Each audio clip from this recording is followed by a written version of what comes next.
के बम चल पहिले चढ़ाई मारी जे चिलम धुआं धुआं उठ जाई बेटिया के बम चल पहिले चढ़ाई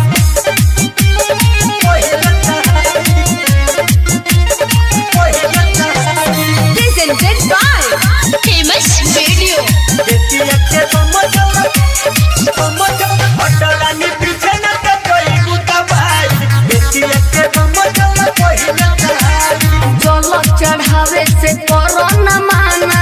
कदम शिकायत है देखागा बथाना बड़का होई महाकाल के दीवाना कुछो ना होई हमर हट होने जाना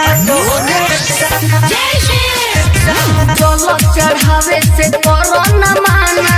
कदम शिकायत है देखागा बथाना बड़का होई महाकाल के दीवाना कुछो ना होई हमर हट होने जाना सुनो ये बमतनी धोलो न तम जनी करना यतन तबाही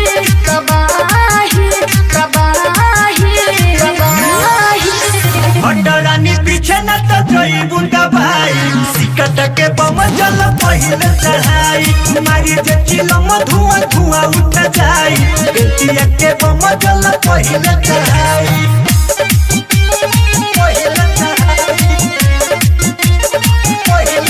Presented by Famous Video। बेटिया के बम जल हटरानी पीछे न तो जोई बुंदा भाई बेटिया के बम जल पहिले चढ़ाई जलधारी पहले जाके जकरा में दम्बा जय बाबा तो से न काबू हमर कम्बा दूरे हटरानी खाली तोहरा भरम्बा भइल बेकाबू चनपटिया के बम्बा पटिया के बम्बा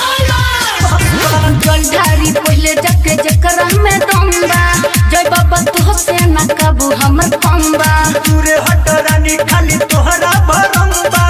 भइल बेकाबू चनपटिया के बम्बा पटिया के बम्बा राइटर पे समय तेरा जदर होगा पुराना पूजा से लड़ाई